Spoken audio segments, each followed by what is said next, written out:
Entre. Ferrari está en un momento extraño. En las últimas semanas, con la presentación de su nuevo modelo eléctrico, el llamado Lucid, en algunos reportes internacionales, volvió a aparecer una discusión que no es nueva, pero sí cada vez más fuerte. ¿Ferrari está perdiendo su identidad? ¿Esto todavía es Ferrari o es otra cosa con el mismo logo? Y para responder esto no alcanza con mirar el auto nuevo, hay que mirar algo más grande. ¿Quién fue Enzo Ferrari? ¿Qué representó la marca durante décadas? ¿Qué significaban autos como la F430 incluso luego de su muerte o el 458? ¿Y qué está pasando ahora con la industria? Porque el problema no es solamente diseño a mi parecer, es también identidad. Así que empecemos.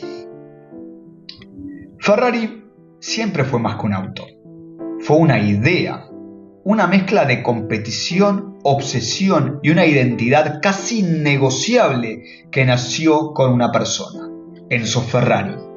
Hoy, sin embargo, cada vez que aparece un modelo nuevo, desde el puro sangue hasta los proyectos eléctricos más recientes, aparece la misma pregunta. ¿Esto sigue siendo Ferrari o más incómodo todavía? ¿Está evolucionando Ferrari o perdiendo lo que la hizo única? Y no hay que mirar hacia el presente solamente para responder esta pregunta. Debemos ir más atrás. Enzo Ferrari no fundó una empresa de autos. Fundó una obsesión por la velocidad. Ejemplo claro, el primer auto, el Ferrari 125S, lanzado en 1947, no era un auto de calle. Era básicamente un auto de competición adaptado mínimamente. Desde el principio, la lógica era esta. Primero correr y luego tratar de vender. Enzo llegó a decir frases como no vendo autos, vendo motores de carreras. Y aunque la cita exacta varía según la fuente, la idea es real. Ferrari nace de la pista, no desde la calle. Uno de los puntos más importantes del mito Ferrari es la rivalidad que tuvo con Lamborghini. Ferruccio Lamborghini, fabricante de tractores, tenía un Ferrari. Y según la historia más difundida, tenía problemas con el embrague. Fue a quejarse y Enzo lo desestimó. Resultado, Lamborghini creó su propia marca.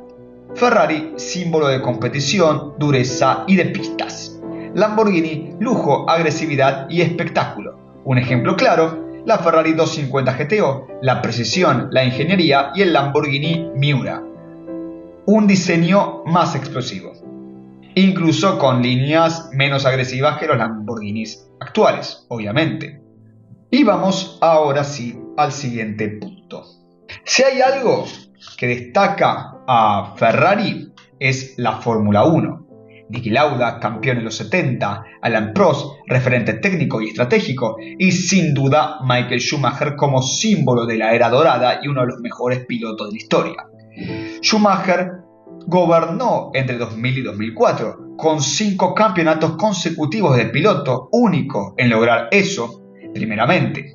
Dominio absoluto de constructores, equipo casi imbatible. Ejemplo concreto, Ferrari F2004, uno de los autos más dominantes de la historia de la Fórmula 1. En ese momento, Ferrari no era nostalgia, era justamente presente absoluto. Incluso luego del fallecimiento, luego de la muerte de Enzo Ferrari, Ferrari seguía demostrando que era líder. Era, sin lugar a dudas, hegemonía. No solamente historia, seguía manteniendo su legado. Pero vamos a hablar ahora sí sobre el diseño, importante en la era Ferrari. Uno de los puntos más sensibles, modelos como la F430, agresivo pero limpio, enfoque funcional, un sonido característico del V8, la 458 Italia, considerado por muchos el último Ferrari perfecto, con un V8 atmosférico, líneas puras, sin excesos, una obra de arte sobre ruedas.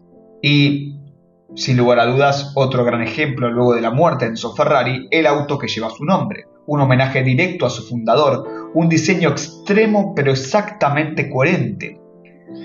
Y hay que hablar también aquí de la firma Pininfarina. Durante décadas, Ferrari trabajó con este gran diseñador que daba proporciones clásicas, un diseño emocional, una identidad consistente, como por ejemplo la Ferrari F360 Modena, simple, elegante y así atemporal, la Ferrari 599 GTB, el Gran Turismo, el clásico, moderno, con una gran performance pese a esa sigla GTB. Y tenemos que hablar, sin lugar a dudas, ahora sobre el cambio moderno, ¿no?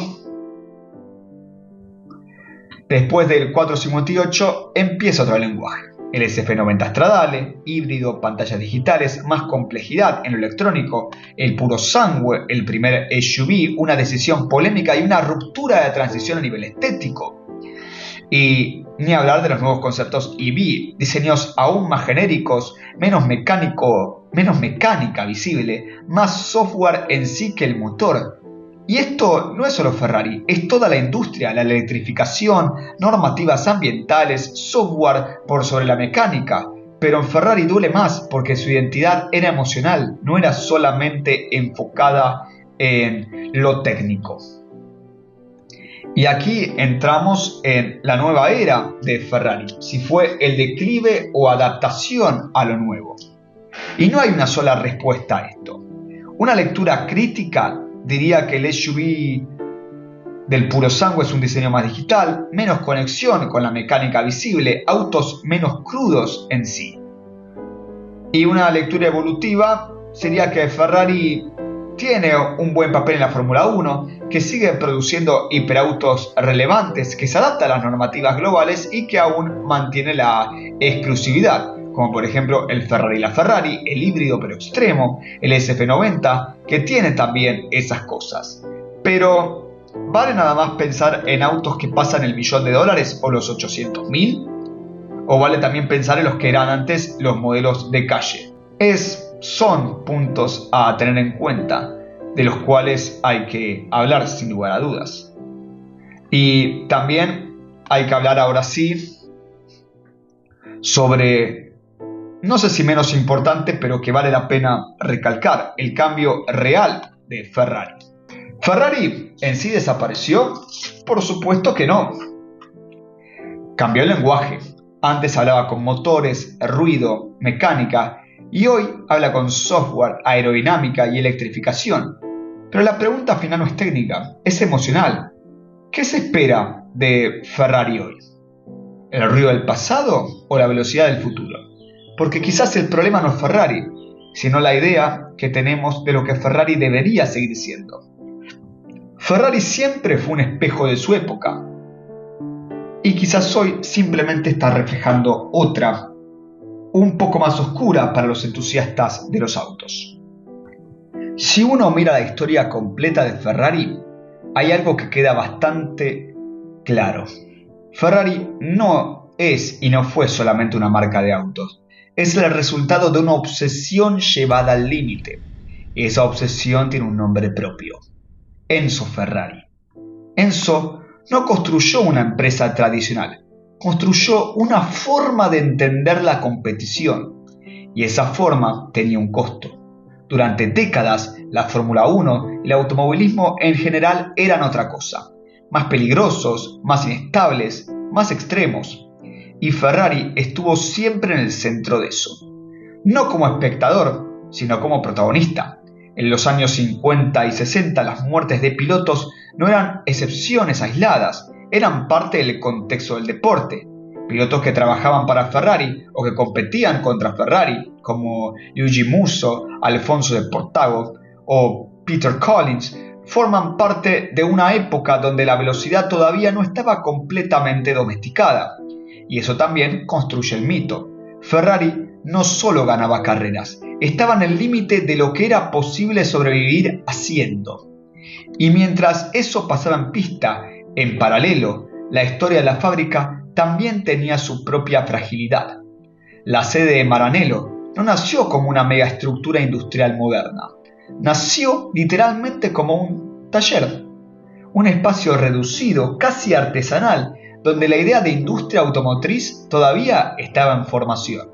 En sus primeras décadas, Ferrari enfrentó crisis económicas, tensiones internas y una estructura que distaba mucho de los gigantes industriales que vendrían después. Pero incluso en esa fragilidad, la identidad era muy clara: competir o no existir. Y ahí aparece uno de los capítulos más importantes del mito Ferrari, Le Mans. En los años 60, Ferrari dominaba la resistencia hasta que apareció Ford. Lo que pasó después es uno de los ejemplos más claros de cómo una marca puede convertirse en símbolo cultural. Ford, una de las potencias industriales más grandes del mundo, decidió entrar a Le Mans con un objetivo muy concreto: vencer a Ferrari. Y no fue una decisión simbólica, fue una inversión multimillonaria: ingenieros, desarrollo aerodinámico, estructura de equipo, testeo constante, y el resultado fue el Ford GT40, que ganó Le Mans en el 66. Pero lo importante no es solamente la victoria, lo importante es el contraste que quedó para la historia. Una mega corporación industrial contra una fábrica italiana mucho más pequeña, casi artesanal, pero con una identidad extremadamente definida.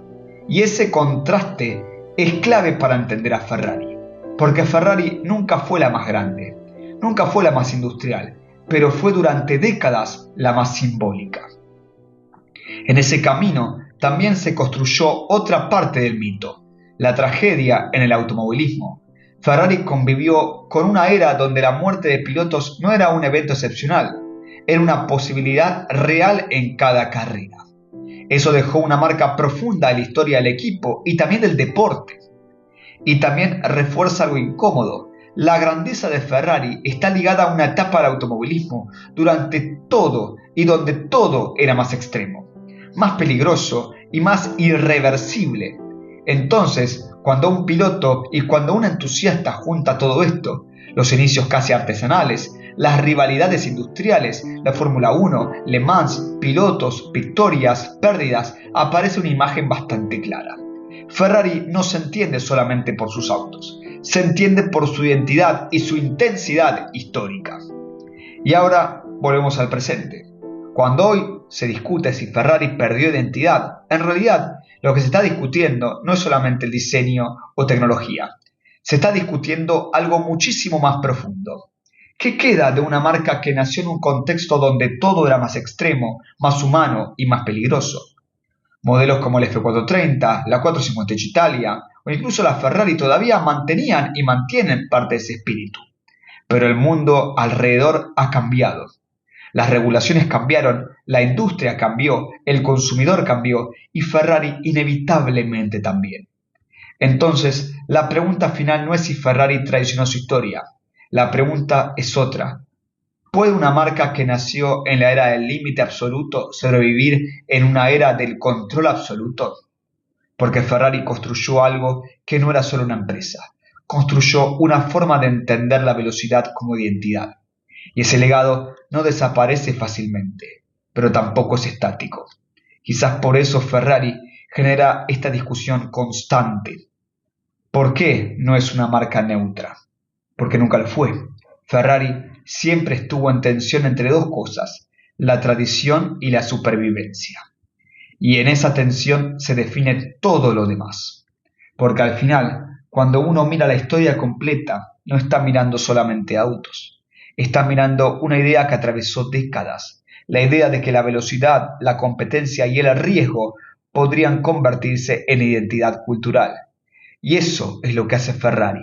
Y lo que hace que Ferrari no sea solamente una marca de autos, sino una de las últimas grandes narrativas industriales del siglo XX y que todavía sigue viva en el siglo XXI.